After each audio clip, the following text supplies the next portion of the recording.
Albuquerque neighborhood. Back in February, we first told you about parents in Morelos upset over a dorm-style apartment complex housing more than a dozen sex offenders right near daycare. Our Caleb James went to the folks in charge at the Department of Corrections, and Caleb, the D.o.c. says those men would have to move, but many of them haven't. What's the deal right now? And Chris, that is why parents tell me they have been out in their Morelos neighborhood near 4th and Pacific protesting every day. They say the Department of Corrections isn't moving fast enough to move sex offenders out of that neighborhood, out of those dorms, but it is partly because it is very, very difficult to do so.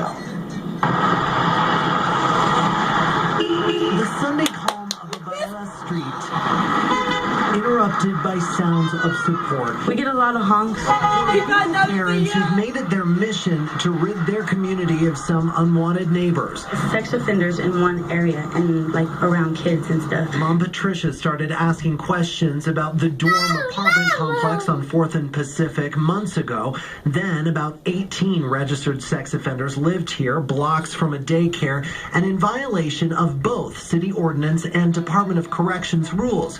We've followed her family's efforts ever since, but there is no easy solution. And the fact is that the offenders who are living on this site are in compliance with their supervision. They're following their conditions. Probation and parole supervisor Haven Scoggin told us it's true. Even though the daycare moved in after many of the offenders did, it still violates the law. The department is currently moving offenders out of the low-rent apartments, but the process is painstaking. Many landlords won't accept them. Is it enough that D.o.c. is working right now to try to replace these guys without forcing them to live on the streets? It helps, but they're not moving fast enough. Brian Roderick joined the protest here because he says he's fed up with the slow process. Right now, there's still 12. He says they'll be out here on this corner until every sex offender in this building has moved. They shouldn't be on kids. Plain and simple, you know.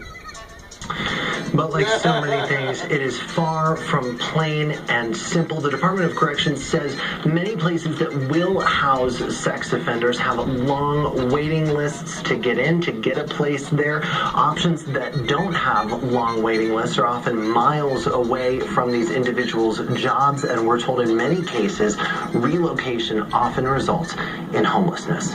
In the newsroom tonight, I'm Caleb James, KOB Eyewitness News 4. All right,